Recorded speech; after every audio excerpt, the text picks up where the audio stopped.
Bonjour, ici Pascal Beausoleil. On est le 22 janvier de l'an 2007 dans les studios de Créaction Média à Montréal et on est ici aujourd'hui pour faire le survol de la carrière radiophonique d'André Arthur qui, pour les besoins de la cause, est juste en face de moi. Bonjour André. Allô, comment ça va? Merveilleusement bien. Bravo. Et pareillement? Très bien. Impossible, si on veut faire le survol de ta carrière, d'ignorer le fait que ton premier contact avec la radio est vraisemblablement en relation avec la carrière de ton père et de ton oncle, qui tous les deux, parce que t'es fils et neveu de communicateurs à la fois.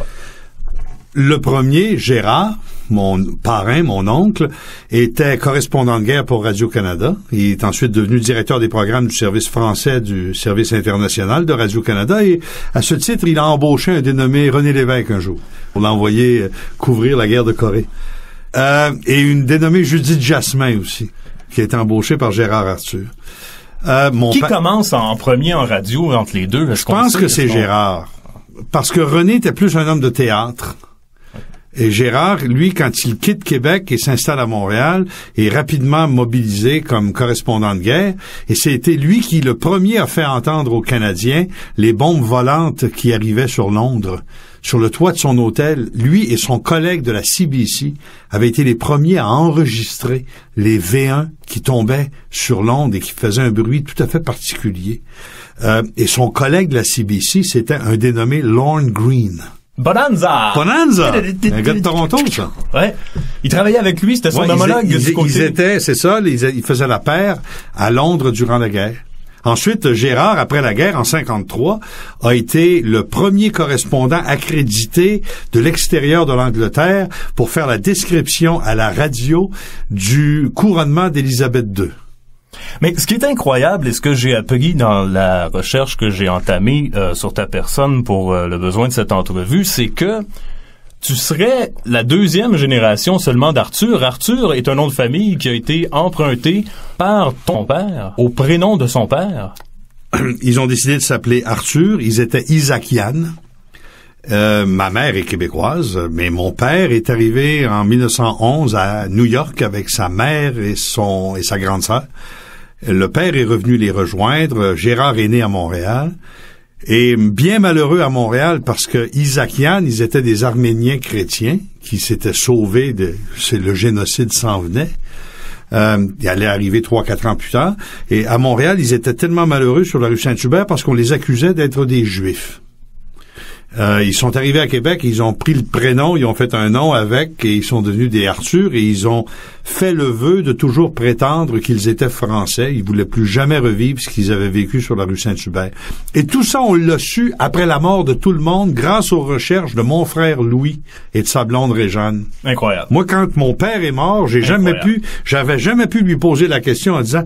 Arthur, ça vient d'où? Lui, eux autres, s'étaient fait une idée que ça venait du sud de la France, et puis ils avaient monté ce bateau-là à tout le monde pour plus jamais entendre parler. Alors que c'était le prénom du père de ton père, qui s'appelait Arthur Isakian. Entre autres prénoms, oui, il y avait un Dersaag, mais c'était bien compliqué, là, la terminologie arménienne, mais mon père était un Arménien. Et la carrière de ton père à Québec, qui est d'abord et avant tout un homme de théâtre? Mon père était un immigrant. Il avait connu la crise de 29. Donc, la sécurité d'emploi était la chose la plus importante pour ces gens-là qui avaient failli crever de faim. Donc, d'avoir réussi à devenir secrétaire d'un ministre du gouvernement Taschereau, lui avait permis d'entrer dans la fonction publique, malgré qu'il était un diplômé de l'école normale, qu'il était de métier un enseignant. Et il a toujours, après sa sortie de l'école normale, été un homme de théâtre. Il a monté des pièces, il a écrit des pièces, il a fait de la tournée. Il a eu des beaux succès, en particulier avec la pièce La Petite Chocolatière de Feydeau, montée par Georges Delisle, qui a été le créateur de la Fenière plus tard à Québec, et avec cette incomparable force de la nature qui était Madame Blancheville, qui était une compagne de... Ils ont fait de la tournée. Mais tout ce temps-là, il est resté fonctionnaire jusqu'à sa retraite en 66. Question de se préserver une sécurité d'emploi. Et quand moi, je suis arrivé à la radio, il était furieux. Parce que c'était pas un métier recommandable pour quelqu'un qui voulait élever une famille. Il avait peut-être raison, remarque. Et Lorsqu'il est décédé, c'était dans ma petite époque fonctionnaire, j'ai été 11 mois fonctionnaire, et au moment où mon père est décédé, en 72, j'étais chef de cabinet du ministre Jean Bienvenu. Mais donc, quand tu es adolescent, c'est la période de vie où à peu près tout le monde se retrouve devant des rêves, devant des ambitions. Est-ce que toi, qui as un contact à la radio parce que tu y entends ton père et parce que probablement il t'amène à l'occasion visiter les studios... Tous les dimanches, je l'accompagne à Radio-Canada. Y a-t-il une petite étincelle, un petit déclic qui se fait? Pas du Aucun tout. Goût de faire de la radio. Ça ne m'intéressait pas. Je rêvais d'être pilote d'avion. Je rêvais d'être ingénieur. J'étais trop paresseux pour avoir des bonnes notes à l'école secondaire. Je suis devenu étudiant en sciences politiques. Je me cherchais une job au début de l'année 70 et je suis entré à CHRC pour un emploi d'été. Mais l'emploi, t'arrives là, est-ce que c'est toi qui décides de postuler à CHRC? Non, j'arrive à CHRC recommandé par Robert Morisset, qui était mon beau-frère à l'époque. Et Robert me dit, ils cherchent quelqu'un pour lire les nouvelles et pour les traduire en français, parce qu'on gagnait 4 heures en 70 quand on était bilingue. On recevait les nouvelles en anglais, on les traduisait, on les diffusait. Ceux qui parlaient pas anglais attendaient que la presse canadienne les traduise, ça prenait 4 heures. On prenait d'avance. Bon. Et j'ai fait ça de mai à juillet. J'étais comme ça journaliste à la salle des nouvelles de CHRC. Et le 1er juillet, Michel Monpetit, qui faisait l'émission du matin, décide de lever les feutres pour CJRP, qui était la station qui allait devenir pour CJLR qui allait devenir CJRP. Et comme à l'été, on prenait jamais de décision importante, on me dit, pouvez-vous prendre le fort jusqu'à la fête du travail en attendant qu'on nomme quelqu'un d'autre? C'est comme ça que je suis devenu animateur du matin. Est-ce qu'au départ, parce qu'évidemment, tu as le nom de ton père, est-ce qu'on t'associe à le fils de? Un peu, sauf à Radio-Canada, où j'avais tenté de passer une audition pour le même emploi d'été, et où cette prétentieuse de Louis Fortin m'avait dit que j'étais un bien mauvais candidat, car j'avais une mauvaise diction, mauvaise en français, j'étais la honte de mon père, et que par conséquent, je n'aurais jamais eu le moindre succès en radio. Donc, 1er juillet 1970, tu t'assois derrière le micro de CHRC 80. Je suis à rue Saint-Jean, au coin de la Côte du Palais. Et tu entames ce qui était pour devenir ta première émission de radio à vie. Exact. Ça ressemble à quoi? Ben, c'était une émission de ligne ouverte traditionnelle où il fallait faire plaisir aux gens. Si une dame disait 2 et 2 égale 4, on disait « Oh », l'autre disait 2 égale 4 et demi, on disait « Oh, on va faire une moyenne ». Alors c'était de la radio comme ça, avec des bulletins de nouvelles. Puis finalement, si j'entendais mon ruban de mes premières émissions, probablement que j'entendrais le genre de ligne ouverte que Radio-Canada a toujours fait, c'est-à-dire où on fait l'émission pour ceux qui appellent et non pas pour ceux qui écoutent, ce qui est une grave erreur. Et finalement, ça a changé. Je sais pas quand, je sais pas comment. Consciemment ou inconsciemment? Complètement inconsciemment. Ah, donc il y a pas du tout, tu t'assois pas le soir en disant bon là faut que je me trouve un style, faut que je... Le mot le plus dangereux en radio que j'ai toujours refusé d'employer ou de laisser employer par des gens avec qui je travaillais, c'est le mot désormais. OK, en radio, on change rien. Si ça change, faut que ça soit progressif. Les imbéciles qui achètent une station de radio et qui disent « Désormais, on va faire telle affaire », ça revient à dire à tous ceux qui aimaient ça jusqu'à ce moment-là, allez-vous-en, on ne vous veut plus comme auditeur. Moi, je pense qu'on prend ce qu'on a, puis on le fait évoluer. J'étais chanceux que dès le premier rating de l'automne 70, j'ai eu un bon rating. Et là, tout le monde a dit, OK, le jeune, là, il a l'air à bien aller. Puis on commençait à se préoccuper d'autres choses. Puis pendant ce temps-là, je me suis un peu évadé avec ma formule. Et ça dure combien de temps avant que tu prennes une première retraite de la radio pour t'en aller fonctionnaire? Oh, ça a duré à peu près un an et demi. Et là, Jean Bienvenu vient me recruter comme chef de cabinet. J'ai été avec lui 11 mois. On s'est mutuellement congédiés et je suis revenu à la radio. Est-ce que tu entres en politique par les contacts de ton père, qui lui avait eu une carrière politique également, comme il était chef de... C'est plus drôle que ça. Mon père était secrétaire particulier d'un ministre du gouvernement Tachereau qui s'appelait Valmore Bienvenu, qui était le père de Jean Bienvenu. Voilà. Jean Bienvenu me recrute parce qu'il m'écoutait à la radio, il m'aimait bien puis il connaissait mon père, mais il n'y a jamais eu aucun contact autre que bonjour entre Jean Bienvenu et mon père. Puis j'ai été comme ça recruté pour être son chef de cabinet. Puis c'était pas ma place pantoute. J'ai été un fiasco. Moi, je suis pas un administrateur. Puis je suis pas un gars j'ai pas la rigueur nécessaire pour faire fonctionner un cabinet de ministre. Et Jean Bienvenu avait pas la rigueur nécessaire pour être ministre non plus. Bien que c'était un juriste extraordinaire, un des plus courageux un des plus courageux procureurs de la Couronne qu'on ait eu au Québec. On l'a vu par la suite. Il s'est retrouvé dans l'actualité. Oui, mais Jean Bienvenu est quand même celui qui a mis en prison la première vague du FLQ. C'est lui qui a mis en prison Léopold Dion. Et c'était un des premiers procureurs de la Couronne à faire les enquêtes avec les policiers, à diriger les policiers lors des enquêtes. Il a été le premier procureur de la Couronne et le seul de 2 dans l'histoire du Québec à être procureur mandaté dans tous les districts du Québec et non pas dans un district judiciaire. L'autre, c'était Claude Wagner. Donc, si tu quittes la radio pour t'en aller fonctionnaire... J'y crois pas, la radio, moi. Il y a pas de flémèche, il y a pas de coup de foudre qui se fait avec le média. Non, c'est pas ça. Moi, la radio, comme mon père me l'avait enseigné, c'est pas un métier sérieux. On fait ça en 2 jobs, là. On fait ça pour le fun. On fait ça en plus d'autres choses. Et c'est simplement après mon expérience de fonctionnaire que je me suis aperçu que, hey, la radio, c'est ça qui va me permettre de me faire une vie, c'est ça qui va me faire travailler, c'est ça que j'aime. Et puis c'est ça qui va justifier que je vais me lever à 4 heures du matin pendant 35 ans. Parce que ça, c'est pas humain. Tu redonnes un coup de fil à CHRC, puis tu dis, je suis prêt à revenir. J'avais gardé le contact. Aurel Pelletier, qui était le directeur de CHRC, était pas très content du gars qui m'avait remplacé. Et puis, il m'avait demandé de le coacher. Puis finalement, je m'étais un peu découragé. Je trouvais que ça allait devant, ça marchait pas. Puis c'était un maudit bon gars qui faisait ça. Il était à Radio-Canada maintenant, Pierre Picard. Il m'avait remplacé à l'époque. Mais ça marchait pas. C'est pas un animateur, c'est un bon journaliste, Pierre. Et finalement, quand avec Bienvenu, je me suis aperçu que j'étais pas heureux, j'avais dit à Aurel, hey, je retournerai à la radio.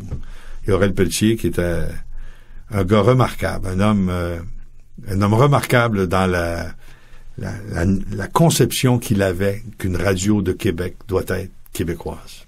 À partir de quel moment tu réalises que c'est ta vocation? Probablement, c'est à ce moment-là. Ouais. Là, il y a eu l'évolution. En 72 jusqu'en 79, j'ai fait aussi de la télévision.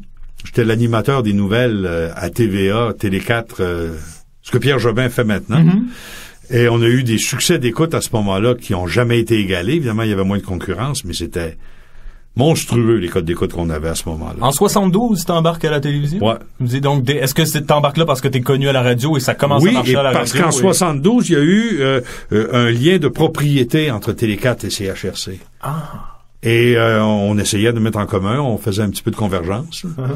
Alors, le gars qui faisait l'émission du matin est allé faire l'émission des nouvelles le soir, puis après ça, à un moment donné, j'ai laissé un peu la radio, puis j'ai fait surtout de la télévision pendant un petit bout de temps, mais j'ai jamais voulu réellement laisser la radio.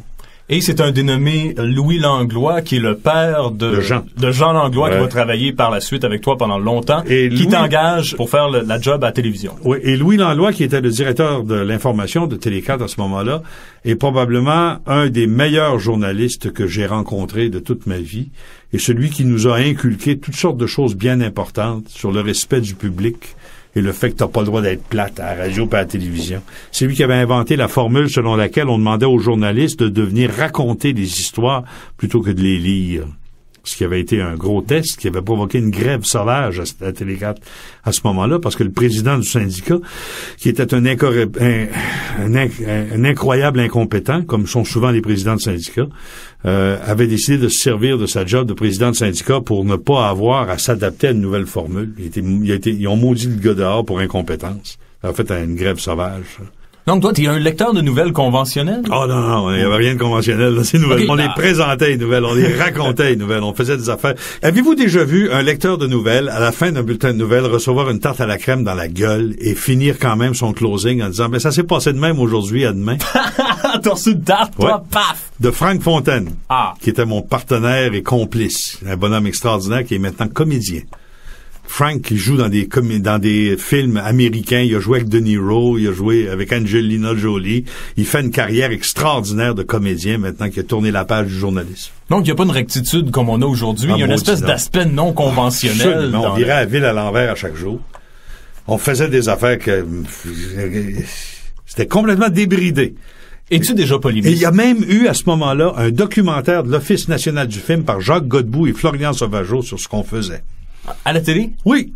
Qui était présenté c'est un film qui a été fait par l'ONF sur cette nouvelle façon de faire l'actualité. Et peu de temps après, Bernard de Rome a commencé à arrêter de lire sa cravate puis a commencé à parler au monde. On s'était senti un peu fiers. Et à partir de quel moment tu deviens polémiste dans l'âme? À partir de quel moment le style Arthur qu'on connaît depuis commence à sortir? Je dirais que c'est vers la deuxième partie des années 70 que je commence à me dire, regarde, j'ai peut-être des choses amusantes à faire, puis peut-être que je pourrais brasser un peu plus, puis je pourrais être un petit peu moins un journaliste de fait, puis commencer à être un journaliste d'opinion. Et essayer d'expliquer aux gens que les premiers vrais journalistes qu'on a eus au Canada étaient des polémistes et non pas des reporters. Mais il n'y a pas un événement pour moi qui est un watershed, là, qui est un moment où tout se met en marche. Il n'y a pas eu ça. Ta position dans les sondages à l'époque, ça se passe comment en évolution? Tu commences pas numéro 1, tu commences en quelle position? Jamais été numéro 2. Même à tes débuts? Ouais. Jamais? Jamais. T'es rentré numéro 1 à ta première? Regarde, je suis chanceux, là. Je suis rentré morning man de la station numéro 1 sans expérience à l'automne 70. J'ai pas été obligé de travailler à l'extérieur de Québec. Ils m'ont pris, ils m'ont testé. Si j'avais pas scoré, ils m'auraient rejeté. Ils m'ont gardé, ils m'ont adopté. Puis ils m'ont fait une carrière pour laquelle je suis extrêmement reconnaissant. T'es chanceux, moi. La télévision, tu y restes jusqu'en 1979 oui. Et il y a l'histoire que tu décris comme étant l'un de tes événements les plus époustouflants en tant que journaliste. Tu vas découvrir un espion russe à l'Université Laval. Ouais. Il téléphone ça le matin. C'est un ami à la GRC. Il dit, André, on a pogné un espion, puis c'est un majeur, puis il est à Québec. Là, j'apprends que Hugh Hambleton a été identifié par un transfuge du KGB aux États-Unis comme étant le deuxième espion le plus important en Amérique du Nord. Mais que le gouvernement canadien refuse de l'accuser parce qu'il n'espionne pas aux dépens du Canada, mais aux dépens des États-Unis, d'Israël et de l'Angleterre. Que le ministre de la Justice du Canada est intervenu pour empêcher que des accusations ne soient portées. À propos, c'était Jean Chrétien, le ministre de la Justice du Canada, cette journée-là. Ah. Et c'est là que j'entre dans le bureau d'un professeur d'économie à l'Université Laval, M. Hugh Hambleton, avec une caméra à l'épaule et que je lui mets un micro dans la face et je dis « Depuis combien de temps êtes-vous un espion soviétique? » Et la réponse a été une inspiration violente de... Que t'entends sur le ruban? Que t'entends très bien sur le ruban. Et quand le gars a été pogné par la suite par les Anglais, non pas par les Canadiens, je me souviens avoir reçu d'Australie un message d'un Québécois qui dit « On vous a vu en train de rentrer dans son bureau. » Ça avait été repris 7-8 ans plus tard. Donc, comment ça se termine, cette aventure-là de la télévision en 1979? En 1979, Bernard Cléry, qui allait devenir plus tard député du Bloc, qui est un ancien journaliste du Soleil, qui est un professeur à l'Université Laval, en communication évidemment, remplace Louis Langlois à la direction de l'information. Et lui avait toujours dit à ses étudiants de l'Université Laval, si jamais je rentre à Télé 4, je vais sortir André Arthur. C'est ce qu'il a fait. Alors j'ai quitté. Et qu'est-ce qui existe comme archives, si je veux fouiller ces années-là? Est-ce qu'il y a des archives dans la décennie 70 d'André Arthur, que ce soit à la télé ou à la radio? Il ne doit pas rester grand-chose parce qu'il y a eu un gros feu à Télé 4 dans ces époques-là. Ça a brûlé. Il y a plein de choses qui ont brûlé. Les décors, puis tous les enregistrements, puis les cassettes. Je pense pas qu'il reste grand-chose. Et la radio? À la radio, des archives? Il n'y en a jamais eu. Il y a jamais eu. La radio, même là maintenant, il y en a peut-être un peu, mais la radio n'a pas de mémoire. La radio, comme la télévision, t'es jamais meilleur que ton dernier show. Mais depuis l'arrivée de l'informatique, André, je veux dire, ce qu'on fait en ce moment, là, ça va se retrouver en fichier informatique sur Internet. C'est possible. Je suis sûr que ça va être là jusqu'à la fin des temps. Possible. Peut-être qu'on le regrettera aussi. On va s'arranger pour que ça arrive d'ici la fin. Donc, début des années 80, c'est probablement la décennie dans ton histoire qui va être celle qui va te propulser encore plus au sommet. Il va arriver une série d'événements qui vont créer le personnage folklorique que tu es dans la ville de Québec. Et arrive aussi dans ton équipe 2 personnes qui vont, si on regarde ton histoire, devenir un peu ton bras droit et ton bras gauche. Jean Langlois et Lise Robitaille, avec qui tu as travaillé pour les 20-25 années qui ont suivi. J'aimerais ça qu'on parle de ces gens-là parce que c'est des gens évidemment que on a entendu parler d'eux en ondes et un des 2 qu'on a entendu en ondes souvent. Jean Langlois, qui est le fils de celui qui t'avait engagé à Télé4. Oui. Jean Langlois, qui est un des meilleurs newsbums que j'ai rencontré dans ma vie. Un newsbum, là, c'est quelqu'un qui est un bon journaliste, mais qui est à ce point peu conventionnel que si tu lui mets des structures importantes, ben il va tout simplement faner. Tandis que si tu le lâches lousse dans ses passions, et je pense que Jean Langlois n'a jamais atteint un plus haut niveau de performance que ce qu'il a fait pour le Sommet des Amériques à Québec, au moment où il est devenu l'expert à Québec de tous ces groupes plus ou moins anarchistes qui étaient à Québec. Il les connaissait tous, il les avait fréquentés, il les avait escortés quand ils étaient venus à Québec en éclaireur, et ça avait permis au FM 93 de gagner un prix de couverture pour le Sommet des Amériques qu'ils ont oublié de partager avec Jean Langlois, parce qu'entre le reportage et le prix, on avait quitté. Et ces gars-là sont allés chercher un prix, ils ont dit merci, que c'est Jean Langlois qui l'avait gagné pour eux. Et ça, c'est pas vraiment quelque chose dont les gens de l'époque au FM 93 devraient être très fiers. Un d'entre eux, Stéphane Gasse, s'est excusé par la suite à Jean Langlois de lui avoir volé son prestige, de n'avoir jamais mentionné que le prix qu'ils avaient gagné, c'est Jean Langlois qui l'avait mérité. Mais tu sais qu'à l'époque, il y avait un mot d'ordre sur Stéphane Gasse de la part des patrons, tu parles plus d'eux autres, puis il était mieux de pas vous nommer parce que ses enfants auraient peut-être pas mangé la semaine d'après. C'est possible. C'est possible. Mais il y a toujours moyen de faire les choses quand on veut les faire. Et en tout cas, je porte pas de jugement plus loin que ce que j'ai déjà dit là-dessus. Jean est très jeune quand tu l'engages, quoi, 17, 18 ans? Jean, oui, mais Jean, il faisait la paire avec un dénommé Éric Tétrault, qui, et ces deux gars-là avaient une relation de compétitivité tellement grande que c'était très amusant de lancer un os à mi-chemin entre les deux puis de voir lequel des deux était pour manger l'autre pour attraper l'os. Et on s'est amusé à ça, tout le monde, au vu et au su, là, à CJRP en particulier, dans les années 82, 83, 84. Les deux étaient là en même temps. Il y avait toute l'équipe qui tournait autour. Et regarde, c'était des gars à qui on donnait des histoires, puis ils se mettaient à les deux newsbums. Éric, par la suite, est allé travailler à la presse canadienne. Il a été aussi attaché de presse d'Alfonso Gagliano. Je ne sais pas ce qu'il est devenu, Éric Tétrault, depuis. Éric Tétrault, c'était un athlète, c'était un gars de sport, c'était un gars qui était un des plus beaux talents de baseball qu'on a eu à Québec, mais ça n'a pas marché. C'est le genre de gars qui, le dos dans la clôture du champ-centre au stade municipal, était capable de lancer une prise au marbre. C'est un gars qui avait été barré dans tous les driving ranges de golf de la région de Québec parce qu'il perdait les balles. Éric, c'était King Kong. Et alors, Jean et Éric avaient cette relation de compétitivité excessive. Jean avait la manie, à l'époque, de faire des crises d'épilepsie. Puis Tétrault, il avait dit, garde, si tu prends pas tes maudits médicaments, moi, toujours bien te le dire, je vais te casser la gueule la prochaine fois que tu fais une crise d'épilepsie. Alors, un jour, Jean fait de la toile, il se réveille avec la lèvre fendue, il est là qui touche le sang en se réveillant, puis il dit, c'est la première fois en faisant une crise que je me casse la gueule, Éric. Il dit, cherche pas, c'est moi. Ah! Puis il dit, t'es mieux de prendre à l'avenir tes médicaments. Puis il les a toujours pris depuis. Les deux faisaient la paire. C'est arrivé au début des années 80. Jean a duré plus longtemps avec nous. Lise Robitaille, avec qui tu travailles encore aujourd'hui en tant que députée, elle est ton adjointe. Elle arrive dans ton équipe au 1981, début des années 80? Lise était ma petite belle-sœur. Moi, Lise, pour moi, ça a toujours été ma petite sœur.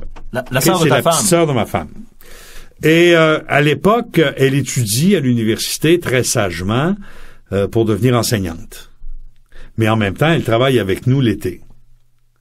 Et elle est bonne. C'est une fille, c'est une organisatrice, c'est une fille qui a une grande minutie, puis elle a du génie en plus. Alors Lise, quand elle a été diplômée en enseignement de l'Université Laval, n'a pas enseigné 5 minutes. Elle est venue travailler, on est devenus ses étudiants. Et elle est avec moi depuis 1981. Quand on a perdu la radio, Lise m'a suivi. Elle est en charge de toutes nos opérations au bureau du député de Portneuf et Jacques-Cartier. Puis elle fait un travail extraordinaire. C'est une personne que j'aime et que j'admire. Mais est-ce que c'est toi à l'époque qui vois en elle quelqu'un qui a un potentiel incroyable pour travailler de l'autre côté de la vitre dans le studio? Ou Lise, elle s'est développée et soudain, elle s'est avérée indispensable dans des opérations absolument fulminantes d'émissions à l'extérieur. lorsqu'on sortait avec l'émission, Lise avait le don de rendre ça efficace, facile, intéressant, de la bonne radio. Elle créait des émissions de radio. Et comme elle n'a jamais eu, sauf pour quelques rares exceptions, le goût de faire du micro, comme toutes les personnes qui sont à leur place d'un côté du micro, ils sont pas vraiment à leur place de l'autre côté du micro. Et Lise est vraiment une personne qui s'est avérée indispensable. Regarde, je pourrais pas concevoir de refaire de la radio si Lise n'était pas là. Et si je devais ne plus jamais en faire, je pense que la place de Lise serait comme producteur délégué d'un gros show de radio ou de télévision, où elle ferait ça, les mains attachées derrière le dos. C'est une personne remarquable, Lise. 1982, vous quittez CHRC pour la première fois et vous en allez à CGRP. C'est quoi l'histoire derrière ce transfert et vous les transfuges? À ce moment-là, CHRC appartient à des entrepreneurs qui s'en occupent pas et l'entreprise Télécapital, qui est propriétaire de CHRC et de Télé4, est dirigée par le beau-père de Jean Pelletier, l'avocat Wilbrod Bérère, qui n'est pas un atout pour la compagnie, en tant que moi je suis concerné. Et il embauche des gens avec qui on veut pas travailler. Et soudain, on voit la possibilité d'aller à CJRP. Jacques Duhamel, qui dirige CJRP, fait des approches et nous fait un pont d'or pour aller là avec toute notre équipe, prendre charge de l'émission du matin, et on y va. Et on est resté de printemps 82 au printemps 84. Après ça, on a essayé d'acheter CJRP. Ça n'a pas marché. CJRP a été vendu à un industriel dénommé Renault. Et ça n'a pas marché les autres non plus. Mais là, nous autres, on avait notre pilule. Et on a vu la possibilité d'acheter CHRC. Et c'est là qu'on est revenu.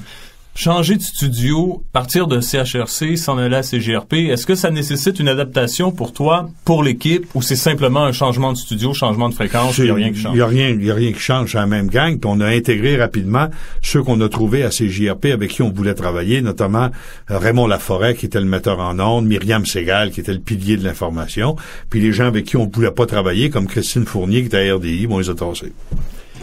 Et c'est dans cette station-là que va probablement survenir l'un des événements, si c'est pas l'événement le plus marquant de ta carrière. 8 mai 1984, il y a quelqu'un qui arrive à la station et qui veut donner une cassette à quelqu'un qui travaille avec toi, qui s'appelle Marichou Labadie. C'est vers 9h, on a un bulletin de nouvelles. On en profite tous pour aller marcher dans le corridor. On voit arriver une petite voiture avec un monsieur habillé en soldat, mais pas en soldat canadien. Là, c'est une espèce d'uniforme genre surplus de guerre. Là. Mais tu vois jamais ça, un chasseur avec des bottes bien chaînées. Là. Il est bizarre, le gars. Il rentre, puis il a dans les mains une enveloppe sur laquelle c'est marqué « Ne pas ouvrir avant 10 heures ». Puis il dit « C'est pour André Arthur ».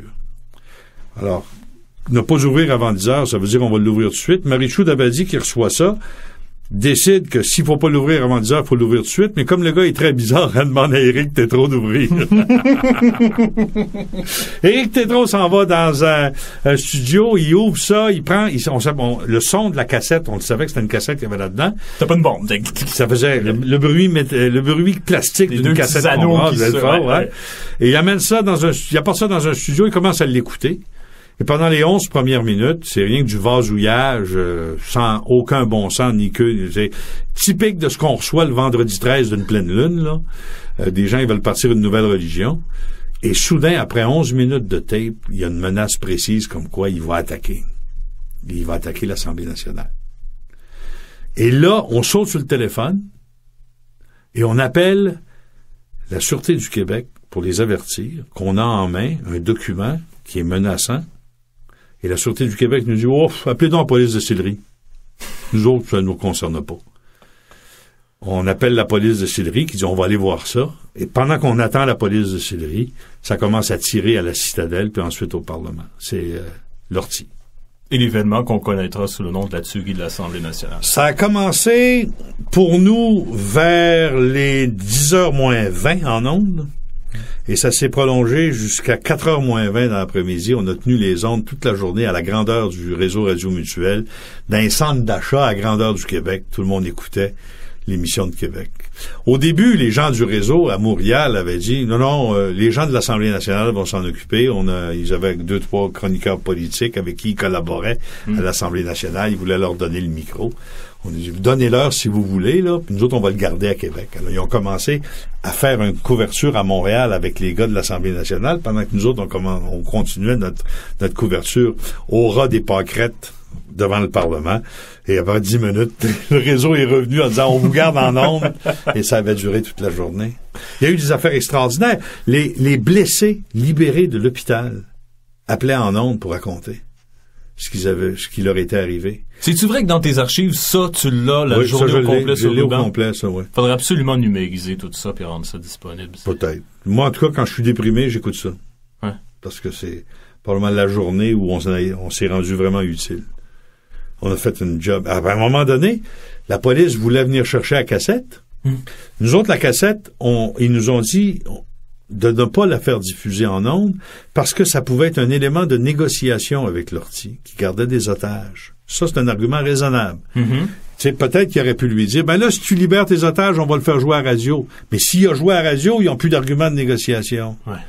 Alors, on a accepté ça. Ils ont dit, on va aller la chercher à la cassette. J'ai dit, ouais, on en fait une copie à l'an. Alors, on a fait une copie le temps que ça a pris. Le policier a attendu dans le lobby en avant. Puis quand ça a été fini, notre copie, on lui a donné l'original. Et à 4h20, ouais, à peu près, 3h20, dans l'après-midi, quand ils ont ramassé l'ortie dans le char de police, qu'on l'a vu passer à la TV, on a mis le tape en ondes. Et c'est là qu'on voit que le gars avait un délire complètement fou sur le Parti québécois. Il était fou. Ce gars-là, ce qu'il essayait de faire, c'était de se suicider. Il espérait être tiré. Et il n'a pas réussi. Puis, à un moment donné, on a dit qu'il craignait de devenir pour ses enfants ce que son père avait été avec lui. Enfin, on a fouillé dans la psychologie de l'ortie. Je sais pas ce que ça donne de fouiller dans la psychologie d'un fou. Mais si vous cherchez la définition d'un maudit fou, c'en était tout un. Là. Est-ce qu'il t'avait identifié à cause que t'es associé à une philosophie anti-péquiste qui avait vu en toi un... La question lui a été posée par les policiers et là-dessus, je dois dire que les policiers ont été bien corrects. Richard Gay, qui était président de l'Assemblée nationale, lui, s'est comporté comme un parfait salaud. C'est que l'argument était qu'il avait mis ne pas ouvrir avant 10 heures. Et Richard Gay a affirmé que si on n'avait pas attendu à 10 heures, on aurait sauvé des vies. Lui, c'est le gars qui avait désarmé les gardiens de l'Assemblée nationale quelques semaines auparavant. Ils avaient désarmé. Et on n'a jamais suivi les instructions de l'ortie. On n'a jamais attendu à 10 heures. On l'a ouvert tout de suite, mais les 11 premières minutes contenaient rien. C'était du vasage. Et Richard Gay, le député péquiste, président de l'Assemblée nationale, nous a accusés de ça comme ça, en disant que c'était notre faute parce qu'on avait attendu. Les policiers de la Sûreté du Québec, quand ils ont eu l'ortie en main, lui ont demandé pourquoi il nous l'avait apporté à nous. Et la réponse de l'ortie a été « Je le savais que lui, il le publierait ». Donc, le lien de confiance était juste parce qu'il t'avait identifié comme étant... Quelqu'un, peut-être, qui aurait le front de diffuser sa cassette, et non pas de la cacher. Donc... 2 ans à CJRP, et par la suite, on revient à ce que tu avais entamé tout à l'heure. Il y a une tentative d'achat de CJRP. Ou de Radio Mutuelle au complet. On essaye. Quand tu dis on, c'est qui? C'est toi et... On est 3. Jacques Grenier, qui était le chef vendeur, Jacques Duhamel, qui était le directeur général, et moi. Et à ce moment-là, on s'est adjoint un monsieur qui avait la réputation d'être un ami des Mulroney. Et qui était en même temps sur le comité exécutif de la Banque Toronto Dominion. Donc, il pouvait nous organiser le CRTC puis nous trouver du financement. Je me rappelle pas de son nom, peut-être que c'est révélateur. Et finalement, il a fait sa job, mais par la suite, il n'a pas pu nous protéger quand les folies ont commencé. Les poursuites, les affaires. On a eu quelques belles années après ça, en 84. C'est après que ça a foiré. Il y a eu plusieurs difficultés, là. La principale étant syndicale. C'est qu'il y avait un syndicat de vieux croutons installés dans CHRC. J'ai été témoin de quelque chose que je pensais jamais voir. Une négociation syndicale. On faisait de l'argent, mais il fallait tout le donner au syndicat. On aurait aimé mieux payer nos dettes. On aurait aimé mieux construire, acheter des nouvelles consoles. Il fallait tout donner au syndicat. en particulier aux dirigeants du syndicat. Moi, j'ai vécu de quoi que je pensais pas qu'il existait. Tu t'assois pour négocier avec un syndicat d'employés à la radio, puis le président du syndicat dit, c'est 10% pour moi avant de parler des autres. Ça a été la déchéance du début à la fin dans cette affaire-là. Milieu des années 80, à la Radio de Québec, il y a un autre phénomène qui naît, c'est du côté de Radio Mutuelle, c'est le Zoo, le matin. Le Zoo a commencé au FM 93, avec Claude Thibodeau, qui avait copié une formule américaine, et ils ont commencé à ce moment-là.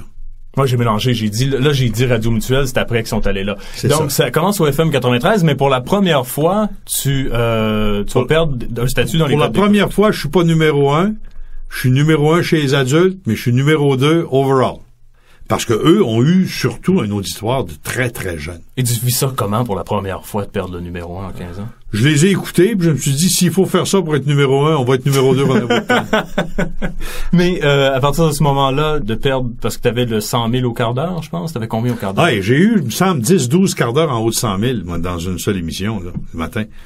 De 7h15 à 9h moins quart, je pense, on était en haut de 100 000, sans arrêt, à CHRC. 1987, quelques années plus tard, c'est ta première expérience à Montréal. C'est Pierre Arcan qui est à CKAC, qui cherche quelqu'un désespérément pour remplacer René Lévesque. Comment il arrive sur toi? C'est bien étonnant ce qui est arrivé. C'est parce que quand M. Lévesque est décédé, il était collaborateur de Jacques Proulx de l'émission de l'après-midi. Jacques Proulx qui avait été cruellement délogé de l'émission du matin à Montréal, qui faisait très bien, pour mettre Louis-Paul Allard, qui allait devenir un autre des grands flops de la radio québécoise. Jacques, un peu frustré, essayait quand même de faire un bon show, parce que Jacques est tout un gars de radio. Et M. Lévesque devient son collaborateur, et c'est assez décevant. M. Lévesque, il l'a pas mal... Il l'a pas mal échappé. Le temps qu'il a été politicien, il s'est pas resté en contact. Il a perdu le contact avec la radio. Puis, il n'y a pas beaucoup de choses naturelles dans ce qu'il fait, mais c'est quand même René Lévesque qui commente l'actualité avec Jacques Proulx. À un moment donné, un matin, René Lévesque, il est venu pour se lever, puis il était mort. Il s'est pas levé. Là, il fallait le remplacer. Et ils ont eu l'idée de demander à plusieurs ténors de l'actualité de venir passer une audition en ondes. Une semaine avec. Je sais que Claude Charon l'a fait, il y en a d'autres qui l'ont fait, il faudrait demander la liste, là, elle a été assez longue. Puis à un moment donné, quelqu'un a suggéré André Arthur. Jacques Proulx est monté aux barricades en disant « Jamais on pourra faire accepter aux gens de Montréal que René Lévesque va être remplacé par André Arthur. » Mais finalement, Jacques, qui est un gars honnête, il l'essaye. Puis Jacques, c'est un souverainiste, c'est un ami de René Lévesque, un nationaliste. Arthur arrive là-dedans. Après une semaine, c'est lui que je veux. J'étais peut-être le seul à l'avoir fait rire ou à l'avoir fait choquer ou à l'avoir fait réagir. Mais c'est moi qui voulais. Et là a commencé une des plus belles expériences de radio de toute ma vie. Je me rappelle même pas le temps que ça a duré.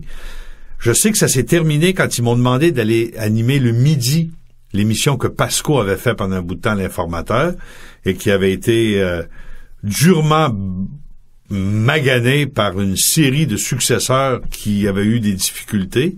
Puis finalement, ils m'ont demandé d'y aller. J'aurais jamais dû y aller. Ma période avec Jacques Proulx, j'étais protégé, ça allait bien. Le monde était heureux, puis j'aurais dû rester là.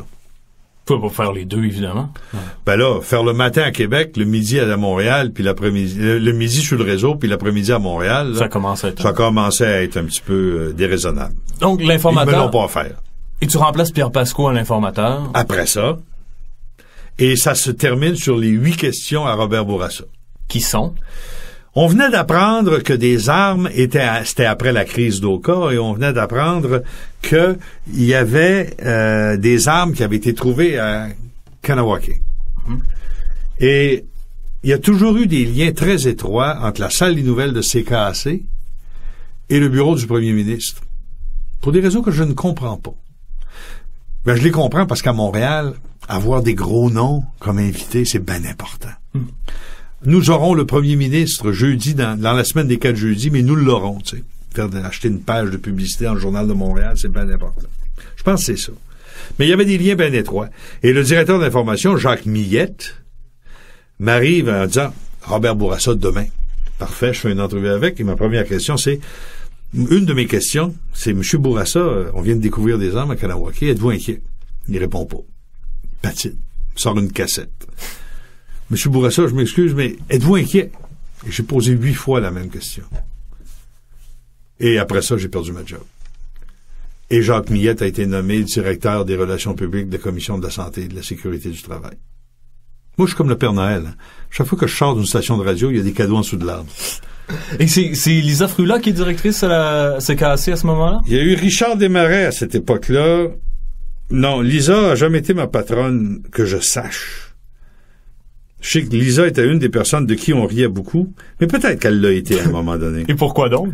Oh, c'est une personne ridicule, Lisa Frula. C'est une sotte. C'est une personne qui est complètement axée sur les apparences. C'est elle qui avait fait... On a dû avoir une époque en même temps parce que c'est elle qui avait conçu le lobby de l'entrée de CKAC au coin de Peel et Sainte-Catherine quand ils ont déménagé de la rue Metcalfe. Oui. Et c'est elle qui avait fait entrer ce marbre et ce granit dont on avait dit en ondes... C'est elle qui a fait ça! Oui, dont on avait dit en ondes que ça serait un extraordinaire columbarium. Jacques et moi, on avait dit que on voulait que notre urne serait derrière la téléphoniste quand on rentre à CKAC. Parce que la ridicule Lisa avait fait ça. Ah, c'était une personne c'est une des plus grandes têtes de linotte que j'ai rencontrées de toute ma vie. Personne superficielle qui n'avait rien à apporter, sauf que elle avait été l'inventeur du secret de la Labatt bleue. Ah, parce qu'elle travaillait aux relations publiques de Labatt. Et elle avait été le modèle pour Linda Hébert dans Lancer compte, parce qu'elle était bien copine avec Régent Tremblay. Régent, n'en déplaise à Madame Larouche. Oh! Et il y a même une histoire comme quoi, ayant traîné trop longtemps dans le bureau de Lisa, pendant que Madame Larouche l'attendait sur la rue Metcalfe dans le temps au volant de la voiture, quand il avait fini par sortir de ses CKAC, Fabienne Larouche avait pourchassé Régent Tremblay sur le trottoir de la rue Metcalfe pour l'écraser. Pour vrai? Oui, pour vrai. Comme pas d'une question à poser, pour vrai. Tu penses-tu que je te conterais des histoires? Oh, mais ça serait juste invraisemblable. Ça serait beau, ça, dans une télésérie. Demandez à Régent. Faire ça. Linda Hébert, c'était Lisa Frula. Et à partir de ce moment-là, 1990, donc, tu perds ta job à CKAC. Ouais. Qu'est-ce que j'ai fait à ce moment-là? T'as poursuivi à Québec, j'imagine. J'ai toujours gardé Québec, là, mais à un moment donné, qu'est-ce que je fais? Là, pour moi, c'est comme un accordéon. Pour moi, c'est ça le vieillissement. Plus c'est récent, plus j'ai de la misère à figurer les bornes exactes. Je me rappelle qu'en 2001, j'ai perdu ma job au FM 93, là, mais entre les deux, c'est que là, le morceau qui nous manque, c'est la vente de CHRC. Ça, c'est en quelle année? À la fin des années 80. Okay. CHRC est en faillite. Et Télémédia devient partenaire en prenant une option d'achat en disant c'est pour beaucoup plus tard. Et la minute qu'elle a été signée à 11h le soir, à 7h le lendemain matin, les huissiers sont arrivés pour prendre possession parce que Télémédia exerçait son option d'achat. Et dans ce groupe-là, il y avait un petit comptable du nom de Patrice Demers. Qu'on verra plus tard. Ça, c'est le compteur de BIN que Télémédia avait envoyé à Québec pour surveiller l'opération CHRC Choix. D'ailleurs, un jour, j'aurais aimé faire un film sur la vie de Patrice Demers, mais on me dit que Jean-Pierre Masson est plus disponible. Donc, tu vas vendre la station à... Télémédia en prend possession. D'abord, dans la faillite, on a eu de l'aide du groupe Tanguay-Cadrin, Véro, des gens qui se sont impliqués pour relancer la station. Ils l'ont sorti de la faillite et après, ils l'ont vendu à Télémédia. Ils l'ont perdu aux mains de Télémédia. Puis... Est-ce que c'est une aventure dans laquelle tu as mis beaucoup d'espoir, puis t'avais... Ben oui, c'était ma station, moi, CHRC. À Québec, pendant des années, André Arthur, c'était CHRC, c'était André Arthur. Tout comme à Québec, dans les années précédentes, CKCV, c'était Saint-Georges-Côté, puis Saint-Georges-Côté, c'était CKCV. Et puis, à partir de ce moment-là, donc, la vente s'avère nécessaire parce que l'entreprise est en faillite. Le financement par Télémédia est nécessaire, puis on veut aussi avoir un débouché. Et c'est à ce moment-là que Cadrin avait fait une proposition à Radio Mutuelle de fusion. que Télémédia et Radio Mutuelle avaient rejeté, mais Cadrin avait dit, c'est ça qu'il faut faire. Il avait tout structuré ça. On va le faire, nous autres. Ramasser Cadrin, ramasser CHRC des mains de Tanguay, Cadrin et Véro. Quelques semaines plus tard, ils ont créé Radio Média. Radio Mutuelle et Télémédia ont fusionné, puis ont fermé plusieurs stations. 94. Mais ça, c'était l'idée de Michel Cadrin. Michel Cadrin avait tout structuré ça. Et Télémédia l'a tassé en disant, on va le faire, nous autres. Et c'est en 1992 que tu reviens à Montréal par la bande passante des lignes ISDN entre Montréal-Québec à CKVL. C'est Pierre Arcan ou c'est les Titlemen qui t'invitent? Ah, c'est Pierre Arcan. Pierre Arcan, qui avait pris possession à l'époque. Avec Pierre Belland, il avait acheté, puis j'avais admiré leur courage, puis ils m'ont embauché. Je suis arrivé là la semaine après le verglas. Non, tu mélanges. Là, on est en 92. En 92, il est arrivé autre chose. Mais moi, quand je rentre à CKVL... OK, à CKVL, ça, c'est... L'heure de vérité, l'émission du midi. Début des années 90. Oui, c'est vrai. Voilà. Ben, c'est ça. Donc ça, c'est ta deuxième expérience de radio à Montréal. La première de 2 à CKVL. C'est ça. Et l'émission du midi, t'as faisais depuis combien de temps à Québec? Ben, je pourrais pas dire. Parce que t'as commencé l'émission du matin, le midi est arrivé par la suite. Oui, midi est arrivé par la suite parce qu'on avait besoin d'argent, puis on avait besoin d'écoute, et puis mais ouais, c'est ça. Mais regarde, c'est comme une brume pour moi là, cette période-là 90. Là. C'est une période où je peux pas mettre sur un calendrier ma chronologie, je serais pas capable d'écrire mon CV. Ah, ici au moins CKVL le fait dans une magnifique prestation de relations publiques quand ils t'ont embauché, puis comme je l'avais gardé de l'époque, c'est peut-être vrai. Tu vois, comme ça on peut suivre en même temps. Donc 92, c'est l'heure de vérité qui arrive le midi à CHRC. 92, ça aurait été, c'est mes premières CKVL en direct de CHRC. CHRC et CKVL ont travaillé ensemble, c'est vrai. Le midi. Oui. Avec le t'avais un thème là, qui commençait, puis il se branchait à Québec, paf, à 11h30 pile, puis c'était commentaires, opinions, entrevues. Voici l'heure de vérité à CKVL. Ça, c'était le tape qui jouait à Montréal. Puis à Québec, t'avais un autre tape qui disait à CHRC. Puis le micro fidèle les deux. Puis c'était bonjour. On a eu du plaisir. Ça a été des belles années, ça. On a fait des choses amusantes. Et à partir de ce moment-là, à un moment donné, CHRC, automne 1997... c'est toi qui décides que tu quittes pour une seconde fois cette station. Oui, à ce moment-là, c'est Rénal Brière qui est l'homme fort de Radio Média. Mais en même temps, il y a toutes sortes de monde que j'aime pas beaucoup là-dedans. Ça fait qu'on commence avec Michel Cadrin à négocier avec d'autres. Et Michel négocie avec CKVL. Puis à Québec, il négocie avec le FM 93, Cogeco. Et il négocie avec Brière, mais garde, on a perdu un peu confiance dans la capacité de Radio Média de faire de la radio avec nous autres.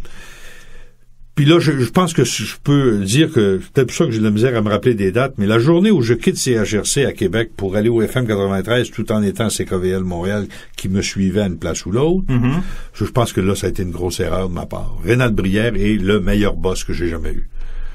Rénal Brière est le boss que j'ai eu durant mes 35 ans de carrière, qui était le plus loyal avec les artisans. Malheureusement, lui travaillait avec une camisole de force qui lui était imposée par Radio Média et ses autres patrons, notamment, mon Dieu, les deux gars qui dirigeaient Radio Mutuelle, qui sont devenus les grands patrons de Radio Média. Là. Il y avait M. Beaune et M. Beauchamp. Et Brière travaillait avec les deux, mais dans un carcan qui le rendait peut-être un peu plus difficile d'approche. Mais Rénal Brière est un des rares hommes avec qui j'ai toujours rêvé de retravailler, et je sais que le jour où j'ai quitté CHRC et Rénal Brière pour m'en aller au FM 93 à Québec, j'ai fait une erreur grave. Mais je l'ai faite. T'es producteur de ton émission à ce moment-là, c'est-à-dire que... Probablement que c'est à cette époque-là que que André Arthur Communication produit, embauche des gens, mais c'est toujours en collaboration avec... Parce que ton émission, donc, elle devient comme l'émission, et les gens de ton équipe et toi, vous devenez agents libres, et c'est toi qui vends parallèlement à CKVL et à CJMF. Oui. Le FM 93. C'est ça. C'est pas la station qui vend l'émission. Les stations achètent notre produit. Et toi, t'as comme employé Jean Langlois, Lise Robitaille et beaucoup de collaborateurs qui... mais à temps complet, là, c'est Jean et Lise. Et CKVL, la première émission... Puis à CKVL, attends un petit peu. Quand j'arrive à CKVL, ça c'est plus dans 98, après le verglas. C'est là que j'ai la chance de travailler avec Marie-Claude. Ça va? Ah ouais, que j'ai aimé ça. Cette personne-là, qui est maintenant à la télévision de TVA et LCN pour faire des sports, a été pendant un bon bout de temps la recherchiste de Pierre Pascot. Et si vous voulez vous faire une féroce imitation de Pierre Pascot dans tout ce qu'il a de misogyne et d'exécrable, dans ce qu'il a un aspect qu'il a jamais montré à la radio, où il prend plaisir là, à persécuter les gens qui travaillent avec lui, surtout les filles, là, demandez à Marie-Claude de vous faire son imitation de Pierre Pascot fou le matin. Toi, quand t'arrives à CKVL, tu remplaces en quelque sorte Pierre Pascot, qui a pris sa retraite depuis quelques mois. Elle était sur l'émission du matin avec Pascot. Ça fait partie des meubles que je ramasse, mais quel bijou. Quelle personne agréable. 19 janvier 1998. Juste après le verglas. Juste après le verglas. Et là, le deal, c'est quoi? C'est que tu vas travailler en direct de Montréal? Tu déménages à Montréal? Le deal, c'est que je vais faire l'émission de Québec et de Montréal, mais on faisait à peu près 2 jours et demi, ou 2 jours, 3 jours, 4 jours, 1 jour. On voyage entre Québec et Montréal. Et on avait même lancé le défi aux auditeurs. Vous serez jamais capable de savoir ce qu'on est si on vous le dit pas. Ah, la promotion, c'est pas ça qu'elle disait. Elle disait en direct de Montréal. Moi, je pensais que t'étais déménagé à Montréal pour cette période. J'ai effectivement eu un condo à Montréal, dans Verdun. D'ailleurs, c'est un des souvenirs les plus drôles de l'administration municipale de Verdun que j'ai gardé. C'est un matin, je sors de mon condo et il y a plein d'hommes en armes dans les rues avec des armes automatiques entre moi et CKVL. Il faut que je passe à travers des barrages de police. Les gens ont des armes automatiques. Puis il y a des gens qui se promènent avec des menottes. Alors, j'avais demandé, c'était parce que le quartier était devenu un endroit qui était entièrement dominé par les gangs de motards. Alors, j'avais parlé avec le très pittoresque maire de Verdun, qui est devenu un des leaders de la ville de Montréal maintenant. Georges Bossé. Georges Bossé, bijoutier. Et j'avais dit, Monsieur Bossé, mais c'est épouvantable, je me suis acheté un condominium. J'ai dit, qu'est-ce que vous pensez que ça donne à la valeur de nos propriétés, ça, d'avoir des hommes en armes qui se promènent dans les rues? Ah, il dit, je suppose qu'ils vont comprendre que ça augmente la valeur de savoir qu'il y a de la sécurité. Alors que ces gens-là sont là pour combattre le crime organisé. Là, tu fais une croix en disant, OK, je sais à qui j'ai affaire. Lui, j'y parle plus. Ouais, plus de temps à perdre. Et c'est une aventure qui a été douloureuse en quelque sorte aussi. Ça a été des bons moments aussi. CKVL. OK. Avec le retour des choses, je me rends compte que la radio qu'on faisait commençait à faire figure de dinosaure, en ce sens que notre exercice de la liberté d'expression était plus conforme avec ce que ça aurait dû être que ce que ça a été dans la réalité canadienne. Le CRTC, les politiciens, en particulier les politiciens libéraux, ont commencé à se rendre compte que j'étais peut-être une personne de qui il aurait avantage à se débarrasser. Et les gens de la direction, notamment Pierre Arcan et Pierre Belland, ont commencé à nous envoyer des messages de prudence que nous n'avons peut-être pas suffisamment écoutés. Peut-être que si j'avais été plus souple à ce moment-là, ou plus ingénieux dans ma protection de ma liberté, ça serait pas arrivé. Il y a eu des épisodes épouvantables, et pour vous montrer la mauvaise foi du système, j'avais dit, en parlant de Charles de Gaulle, que c'était un enfant de chienne. Que lorsqu'il était venu en 67, c'était dans le but précis de briser le Canada, puis que c'était un enfant de chienne. D'après ce que le Canada avait fait pour sauver son postérieur durant la Deuxième Guerre mondiale. Gilles Réaume et les gens de la Société Saint-Jean-Baptiste de Québec, de Montréal, la Société Saint-Jean-Baptiste du Québec à Montréal, ont fait une plainte au CRTC comme quoi, 20 ans après sa mort, je ne pouvais pas parler ainsi d'un héros qui était le général de Gaulle. Et le CRTC fédéral, j'étais le seul animateur de radio fédéraliste au Québec à ce moment-là, en ondes, actif et ouvertement fédéraliste, le CRTC fédéral a donné raison aux amis du général de Gaulle pour dire que c'était inqualifiable. À une audience où Jean Coutu est venu pour demander que je sois chassé des ondes parce que j'avais osé critiquer son attitude de vendeur de cigarettes, Moi, il y avait eu tout le débat Jean Coutu, vendeur de cigarettes, dans lequel j'avais pris parti, d'autant plus que je faisais la publicité de Brunet, qui avait été la première chaîne de pharmacie, sans y être obligé, qui avait sorti les cigarettes des pharmacies. Jean Coutu a mis le bureau d'avocat Martineau Walker, qui était rempli de futurs juges, sur mon dossier. Ils sont intervenus au CRTC pour demander la fermeture de CKVL, parce que j'avais pas été fin avec Jean Coutu. J'ai pas beaucoup acheté chez Jean Coutu depuis ce jour-là. Le CRTC a rendu des décisions extraordinaires à la suite de cette audience-là. Premièrement, une audience dans laquelle il disait que j'aurais jamais dû être embauché à CKVL. Dans laquelle il disait que la radio que je faisais, ça n'avait pas sa place. Et dans une autre décision de la même audience, mais publiée 2 mois plus tard, il donnait à CKVL les fréquences de Radio-Canada à Montréal après avoir obtenu l'assurance que je ne serais plus là. Quand je pars de quelque part, c'est comme le Père Noël, il y a toujours des cadeaux en dessous de l'arbre. Tu me disais l'autre jour que la prochaine job que tu vas avoir en radio, quand elle viendra, t'étais pour y faire plus attention. Ah oui. Est-ce que peut-être cette directive-là, qui sera nouvelle, aurait peut-être dû être appliquée avant que les choses dérapent? Ben, je pense qu'on aurait dû mieux défendre la liberté d'expression au Canada, mais que c'est trop tard. Je pense que les associations de journalistes, quand ils ont vu que quelqu'un se faisait blâmer pour avoir été un polémiste et avoir osé critiquer un homme qui était mort depuis 20 ans et que la moitié des Français pensaient que c'était un enfant de chienne, que si ça avait pas été Arthur, on m'aurait peut-être mieux défendu. Si ça avait été Normand Lester ou si ça avait été quelques chouchous de la Fédération professionnelle des journalistes du Québec, peut-être. Mais c'était Arthur, c'était pas grave. J'ai peut-être mal évalué ça. Moi, je croyais encore naïvement que les tribunaux allaient quand même aller au bout de ça. J'ai contesté, ça a été le clou sur mon cercueil, j'ai contesté en Cour fédérale la décision du CRTC de me rendre inembauchable et j'ai perdu.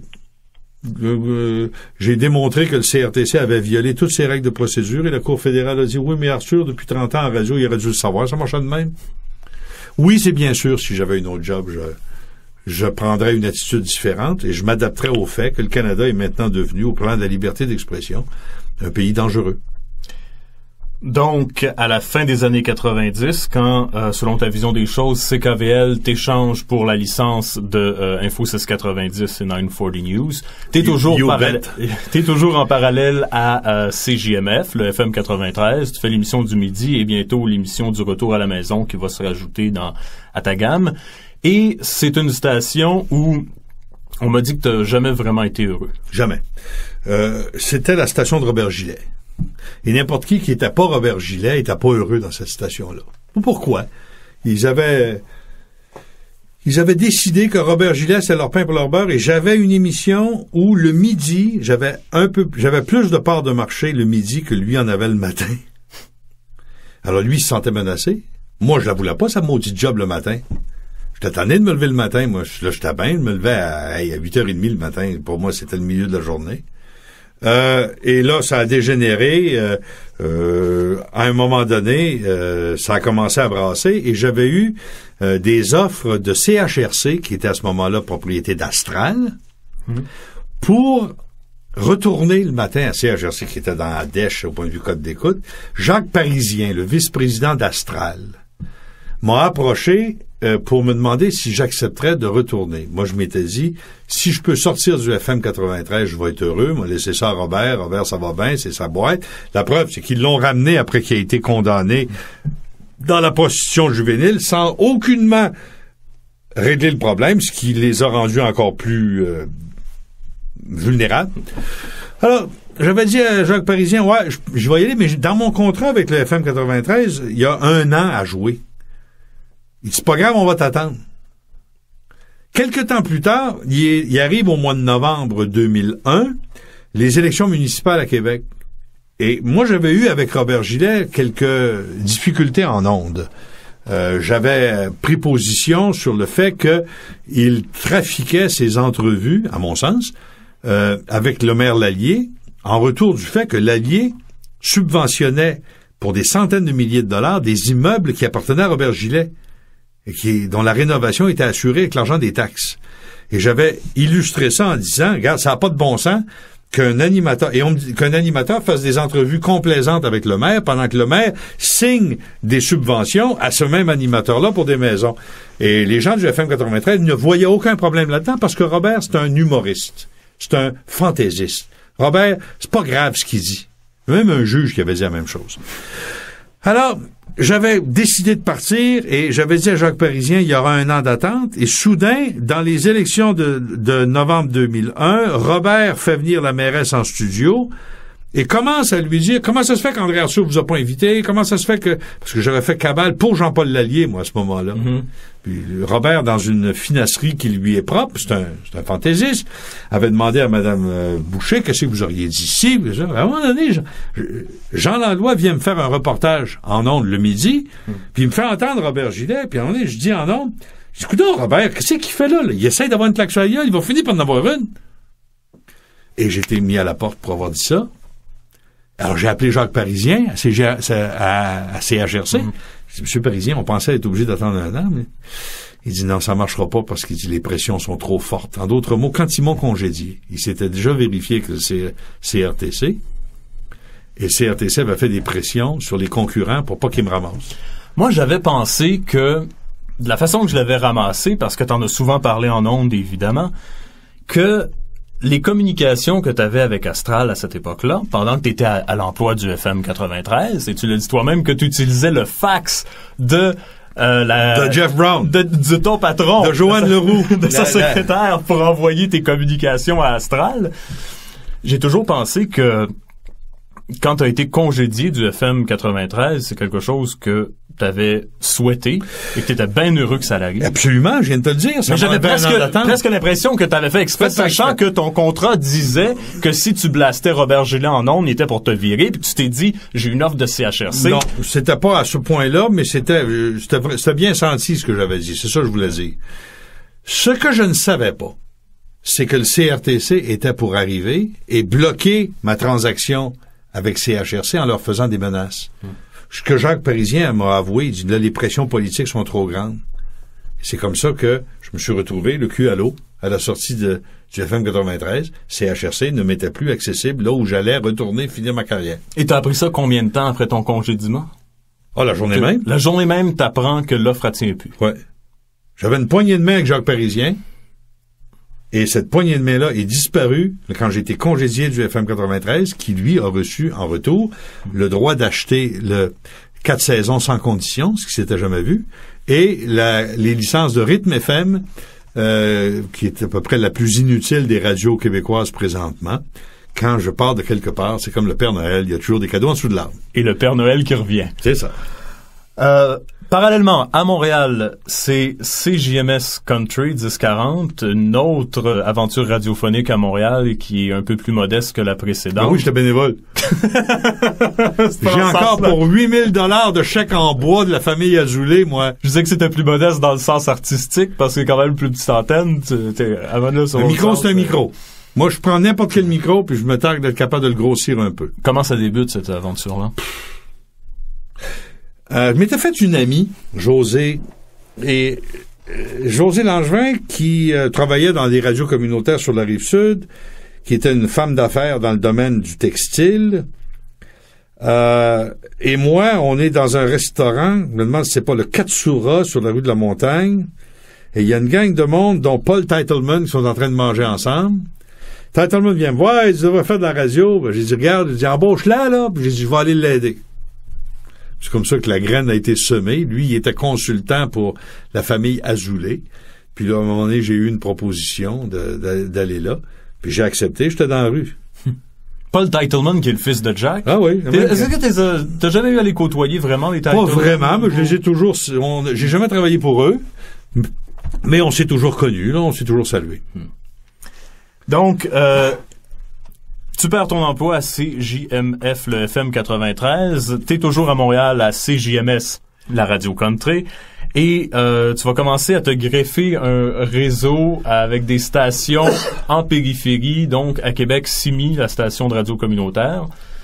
Et va arriver CKNU et Choix FM, une aventure avec Genex Communication. Ça, c'est arrivé beaucoup plus tard. Et quand c'est arrivé, Patrice Demers m'offre d'aller à CKNU. Puis il dit, je me rappelle encore son expression, il dit, avec toi à CKNU, puis Jeff à Choix, il dit, ça va être une machine de guerre. Ça a été toute une guerre. Dans tous les sens du terme? Ben oui. C'est que Patrice, avec Jeff, la relation entre Patrice Demers et Jeff était très étrange. Quand un parlait de l'autre, il avouait toujours son incapacité de lui parler. Ouais, il faudrait bien que je parle à Jeff, mais il va m'envoyer chier. Ou il faudrait bien que je parle à Patrice, mais ça marchera pas. Et ils avaient trouvé tous les deux une solution extrêmement morbide pour régler leurs problèmes. C'est qu'ils se saoulaient. Ils ne se parlaient que sous. Quand Jeff Fillion avait de quoi à mettre dans la face de Patrice, ou quand Patrice avait de quoi à mettre dans la face de Jeff, ils se saoulaient. Et souvent, ils le faisaient à l'occasion de voyages aux États-Unis où ils allaient écouter de la radio. Puis là, dans le salle d'hôtel, le soir, à un moment donné, là, ben sous, il y en a un qui parlait dans la face de l'autre. Et souvent, j'ai eu avec Patrice Demers des conversations du genre... oui, mais là, il y aurait peut-être moyen de faire ça. Oui, il faut que j'en parle à Jeff. Mais par exemple, on va attendre d'être en voyage, là, on va se saouler la gueule, puis je vais y dire. Et ta collaboration avec Jean-François Fillion, c'est... d'abord, Jean-François Fillion, c'est quelqu'un que auparavant tu méprisais en ondes. Est-ce que c'était simplement... en fait, tu l'as traité d'imbécile à plusieurs... Moi, je me souviens d'une auditrice qui t'avait appelé à un moment donné. Toi, tu blastais les fonctionnaires et l'auditrice argumentait que des gens incompétents, il y en avait partout, y compris en radio. T'as dit, nommez-moi un nom. Elle a dit Jeff Fillion. T'as fait, madame, on est d'accord. Et, je me rappelle pas de ça. Jeff Fillion est quelqu'un qui est difficile à saisir. Et, mon Dieu, est-ce que j'ai déjà dit ça? Si tu le dis, je vais prendre ta parole, là. J'ai pas de souvenir. Mon opinion de Jeff Fillion était qu'il était en train de monter un succès extraordinaire le matin à Choix. Et Patrice Demers avait l'impression que moi, je pouvais apporter quelque chose par les commentaires qu'on pourrait faire ensemble. Et la radio est un médium assez versatile, puis assez professionnel quand tu le pratiques comme faut, que même si des gens sont pas des grands amis personnels, ils peuvent monter ensemble une émission de radio qui va bien fonctionner, ça se fait. Ce que j'ai fait avec Jeff, effectivement, Jeff a jamais été un de mes amis, et il ne m'a jamais considéré comme un de ses amis à lui. Et on a eu cette période où on a fait une radio remarquable le matin. Jeff Fillion et moi, on faisait quelque chose qu'on était les seuls à pouvoir faire à ce moment-là, et on le faisait très bien.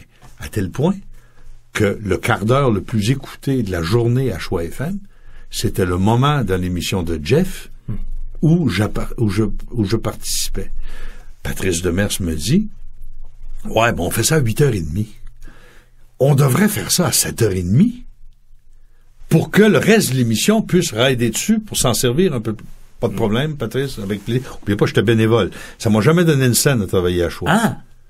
Je travaillais à CKNU, j'étais payé à CKNU, mais quand la participation à Choix, ça faisait partie de mon travail, j'ai jamais eu un sou pour ça. Jamais. OK, dans leur vision des choses, tu continuais ton émission, ça donne juste qu'on la branche sur une autre fréquence. Puis j'étais d'accord pour dire que tout le monde en profitait, c'était une bonne promotion. Alors que ça rapportait beaucoup en termes de Patrice Demers. À Patrice Demers. Oui. Okay. Patrice Demers qui pense maintenant que les problèmes qu'il a sont causés par ses animateurs. Mais on décide de faire ça à 7h30. Il dit, je t'en reparle. Patrice me dit, je t'en reparle. On avait lunché ensemble. Un lundi, il me semble. Puis, le lundi suivant, on se revoit. Puis là, on devait faire les modalités. Mais Jeff était jamais là quand on se voyait, moi, Patrice. Ou pourquoi? Ça l'intéressait pas. Et lorsque je rencontre Patrice, ou peut-être que ça n'intéressait pas Patrice que tout le monde soit là en même temps, là. Et lorsque Patrice me revient, j'ai dit, bon, quand est-ce qu'on y va à 7h30? Ben, il dit, non seulement on ne va pas à 7h30, mais on va arrêter à 8h30 aussi, parce que ça commence à être difficile à gérer, et tout, et tout. C'est comme ça que ça s'est arrêté. Et avec le recul, ces gens-là avec qui t'es plus en contact, je veux dire, t'as plus de contact vraiment avec Jean-François Fillion aujourd'hui? J'en ai jamais eu de contact avec Jean-François Fillion en dehors de la radio. La première fois que vous êtes rencontrés, c'est quoi? C'est peut-être du temps où il était à Choix et j'étais à CHRC, puis on était dans la même compagnie, puis Patrice Demers était un comptable de Télémédia, et où Jeff était entré comme directeur des programmes, et il avait pris un mobile du poste dans une tempête de neige. Il était allé dans un bar, il l'avait laissé les 4 vitres baissées, le mobile s'était rempli de neige durant la nuit, et c'était l'histoire que tout le monde racontait en ondes, puis je me rappelle de l'avoir appelé en disant, c'est quoi l'histoire? Où est-ce que mon mobile, tu sais? J'ai un souvenir de ça. C'est un des premiers contacts qu'on a eu ensemble. Mais on s'est jamais côtoyés. On n'a jamais été des amis. On a été collaborateurs pendant un certain temps. Et je suis très fier de ce qu'il a fait avec moi et de ce que j'ai fait avec lui durant la collaboration. C'était très professionnel. Décembre 2005, dernière émission à CKNU. T'as terminé cette émission-là en disant « Je rêve de vous retrouver un jour ». Tu le savais que tu t'en allais dans une période, comme tu dis, purgatoiresque, liste noire. Je fais mon temps. Mais tu le savais. Ben oui, je le savais. Voyons. Regarde, la station était en train de se vendre, puis ils ont attendu que je fasse ma dernière émission pour l'annoncer. Moi, je savais qu'il y avait une chance, puis là, je me suis présenté en politique parce que je pensais de partir. Moi, quand je me présente en politique, là, je suis certain de partir avec mon micro à Ottawa. Il n'y a plus de micro, là. Ça a arrêté le fun. J'imagine. Donc, l'avenir proche en radio, ça pourrait être quoi? Si on regarde le marché actuellement, il y a 2 compagnies potentiellement à la radio terrestre qui peuvent t'embaucher. C'est soit Corus ou Radio Nord. Ou un indépendant. Qui n'existe pas en ce moment. Il faut l'inventer. C'est quoi les chances qu'un indépendant se porte acquéreur d'une station de radio à Montréal ou à Québec? À Montréal, je sais pas. Québec, il y a quand même des possibilités. Mais mon retour à la radio va passer par une collaboration du type Jacques Proulx. Parce que ça va rassurer les propriétaires. Ils vont savoir qu'il y a quelqu'un avec moi ou qu'on peut taper d'avance puis écouter pour voir si c'est correct. Et puis, je suis prêt à me plier à ça. Je pense que j'aurai mes preuves à faire comme si j'étais un tout nouveau en radio. Parce que le climat juridique et le climat social au Québec et au Canada, c'est tout le monde poursuit, tout le monde se plaint. Et de toute façon, comme disait Robert Normand, le sous-ministre de la Justice, si tu veux changer de char, t'as rien qu'à poursuivre vers-sûr. Donc, un indépendant, mais dans ta vision des choses, si on regarde une entreprise comme Corus ou comme Radio Nord, pour toi, la seule porte d'entrée possible serait une collaboration sur des émissions existantes. Oui. Je pense que ça va être la porte d'entrée éventuelle d'un retour à la radio, parce que donner une émission en direct à André Arthur demain matin, c'est impossible, parce que le jugement Daniel Johnson, dans lequel j'ai été trouvé responsable de quelque chose que j'avais pas fait, dans une charge à fond de train qu'une juge de Montréal m'a faite et qui a été maintenue en cour d'appel, ça m'a rendu inembauchable. Totalement. On a condamné les administrateurs de Cogeco de m'avoir embauché et d'avoir pris des assurances. Comme si le fait d'avoir pris des assurances, ça prouvait qu'on allait faire par exprès pour avoir un accident. Et dans Daniel Johnson, j'ai été... je défie n'importe qui de lire le jugement Daniel Johnson et de ne pas être pris d'un sentiment d'inconfort majeur. J'en dis pas plus. Par respect pour les tribunaux. Je sais qu'il y a un juge à Québec qui a dit la seule façon de régler le problème d'André Arthur, c'est un coup de 12 dans la face. Là, il est arrivé. En quelle année, ça? Ça a été dit publiquement, le plus publiquement du monde. Oui, ça a été documenté. Dit très publiquement dans le temps des scandales de la police de Sainte-Foy, parce que la police de Sainte-Foy avait arrêté un de ses employés civils qui vendait des informations de la police à des trafiquants de drogue. Et il l'avait accusé. Or, j'avais été le seul animateur à dire que cet homme-là, qui avait été arrêté, était le fils du juge Untel, dont il porte le nom. Et c'est ce juge-là qui, au retour d'un dîner bien arrosé, devant des avocats, des journalistes, a dit ça, et ça n'a jamais été rapporté publiquement. Un coup de 12 d'en face d'André Arthur. La seule façon de régler le problème d'André Arthur, c'est un coup de 12 d'en face. Et, pour défendre son fils, accusé par la police de Sainte-Foy, il a choisi un juge qui fait maintenant partie du comité des amis de Robert Gidin. Là, c'est très tricoté serré, le Québec, là. Et socialement, les répercussions, en fait, de citoyens, d'auditeurs que tu aurais pu avoir, je sais qu'en 1900, 98, fin des années 80, il y a un groupe qui s'appelle le MNLQ, qui est un des nombreux mouvements souverainistes fanatiques extrémistes, a vandalisé ta résidence avec des graffitis. C'est pas quelque chose que n'importe qui aimerait, évidemment. T'as une famille, t'as des enfants. T'es-tu arrivé d'avoir peur à certains moments de répercussions? Comment ça vient jusque chez vous? Là? Non. Et même ça, c'était plus près du loufoque que d'autres choses. S'il y a une chose que j'ai pas appris à mesurer encore très bien, j'ai été 30 ans arbitre de hockey. Ma mentalité d'animateur radio, elle vient de là. Hein. L'arbitre, là, il essaie pas d'avoir raison. Il essaie d'avoir le dernier mot, puis d'avoir judicieusement le dernier mot de façon qui va être respectée. J'ai fait toutes sortes d'affaires à Québec. J'ai fait 35 ans de radio. Et si, à l'exception d'une frange d'à peu près X% de la population qui est très petite, si tu parles de ma petite personne à Québec, je sais pas comment interpréter ça, mais tu vas entendre une seule façon de parler de moi, c'est Monsieur Arthur. Et je mesure pas ce que ça veut dire, mais j'en connais un peu le résultat. Ça exprime quelque chose. Je sais pas pourquoi, même les gens avec qui je suis en profond désaccord, en particulier les nationalistes et les syndicalistes, que j'ai toujours considérés comme des gens avec qui j'étais en désaccord, polis, règle générale, mais les gens, quand ils parlent de moi, c'est avec un certain respect. Je sais pas pourquoi. Ça me fait plaisir, mais je mesure pas exactement pourquoi. C'est comme Gilles Lamontagne à Québec. Gilles Lamontagne a été ministre, il a été lieutenant-gouverneur, il a été maire. Tout le monde l'appelle Monsieur le maire. Jean Pelletier a été chef de cabinet de Jean Chrétien et probablement premier ministre de facto du Canada. Il a été maire de Québec, les gens l'appellent Monsieur Pelletier. Jean-Paul Lallier, les gens l'appelaient Monsieur Lallier. Gilles Lamontagne, les gens l'appellent Monsieur le maire. Demain, ça va faire 1 an jour pour jour que tu as été élu député indépendant à la Chambre des communes à Ottawa. Tu représentes le comté de Portneuf-Jacques-Cartier. Ouais. Je sais que tu dois probablement à Ottawa avoir une position où est-ce que tu travailles en quelque sorte politiquement à ton retour à la radio. Oui. Quelle démarche que tu as réussi ou que tu as espéré ou que tu es en train de faire en ce moment? Chaque fois que quelqu'un m'a demandé ce que j'attendais de mon séjour en politique, j'ai toujours dit, je fais de la politique pour retourner à la radio, pouvez-vous m'aider? J'ai eu à un moment donné un contact avec des dirigeants conservateurs, parce qu'ils ont besoin de moi, et je ne leur ai pas refusé mon aide. Ils m'ont pas fait de marchandage, mais ils m'ont demandé quelles sont les choses qui t'apparaissent importantes à Ottawa. J'ai dit, mais il y a 2 choses qui m'apparaissent importantes à Ottawa.